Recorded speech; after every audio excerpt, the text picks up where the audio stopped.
and I'm an alcoholic. Oh, right. It's so weird not to hear you guys say, "Hi, Charlie." I mean, I get why everyone has to be muted except the person who's sharing. It's just weird. This is my first meeting. Online, I mean. I've been to plenty of real meetings. Not that this isn't real, but you know what I mean. I'm like 2 years sober. Anyways, thanks for the topic, Kelly.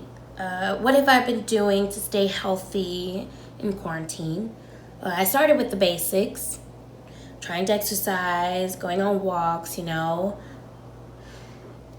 But then I did something horrible and dangerous. I'm getting ahead of myself. Let's start with mentally. I started off pretty strong.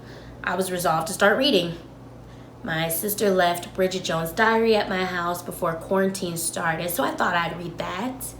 The book is set up like a diary. In each entry, she notes her weight, cigarette consumption, and alcohol intake for the day. Bridget Jones is kind of a shit show. Anyways, I ended up tracking my weight and cigarette intake like she does, which just made me mad. Like, really mad. Shouldn't I be losing weight if I'm smoking that many cigarettes? So, I quit reading the book and watched the movie. I feel like I got the gist. I think the moral of the story is you can be a complete mess and still end up with Colin Firth.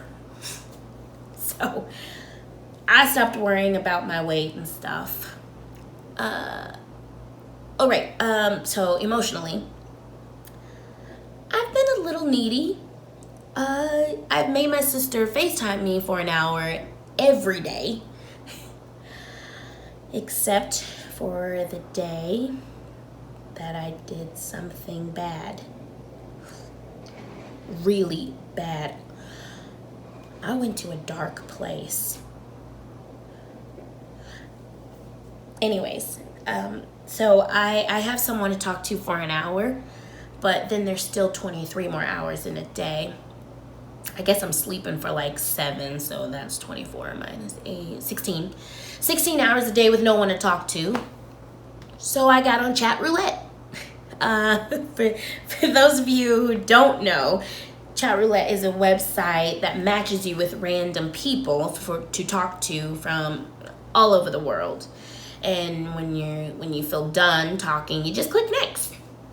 It was really big for like 1 year back when I was in college. My friends and I would get wasted and play chat roulette. It used to be a lot of guys just wanting to show you their dicks, which was really funny as a group of wasted girls before the Me Too movement. We would all scream when we saw a dick and just press next. Anyway, still a lot of dicks and way less fun now. Bridget Jones would hate it. So I downloaded Tinder. But I'll get to that. Let's see. Physically, like I said, I was trying to at least take walks and do some exercise, but I kept gaining weight. I broke down and went running for the first time since quarantine started. Didn't get catcalled once. Either men are getting more respectful or I'm just getting noticeably fatter. I turned to Tinder for physical validation. It was like chat roulette all over again. Many dick pics. But finally, I met a guy who just wanted to talk. He seemed nice and he didn't send me any unsolicited pictures. He suggested we go for a social distancing walk. Thought that sounded like a great idea. This is when I did something despicable.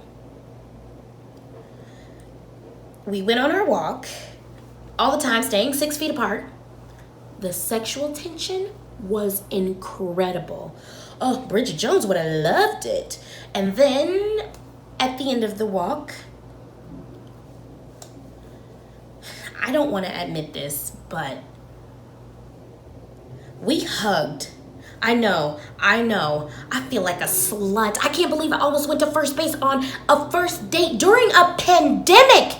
There's no excuse. I'm out of control. I don't know who else he's out there hugging. He's a complete stranger. I probably have coronavirus. I probably gave him coronavirus. I wasn't even wearing a mask. I'm so sorry. I just hadn't had a hug in so long. I needed it. And honestly, I think if I wouldn't have had that hug, I might have broke down and had a drink. And now all I can think about is getting another hug. It's become an obsession. I dream about it at night. I think about it all day. I need a fix. I know. That could be viewed as cross addiction or whatever. Physical intimacy instead of alcohol. I guess I need to start over with the steps to address this. Step 1. I admit I'm powerless over hugging, and my life has become unmanageable.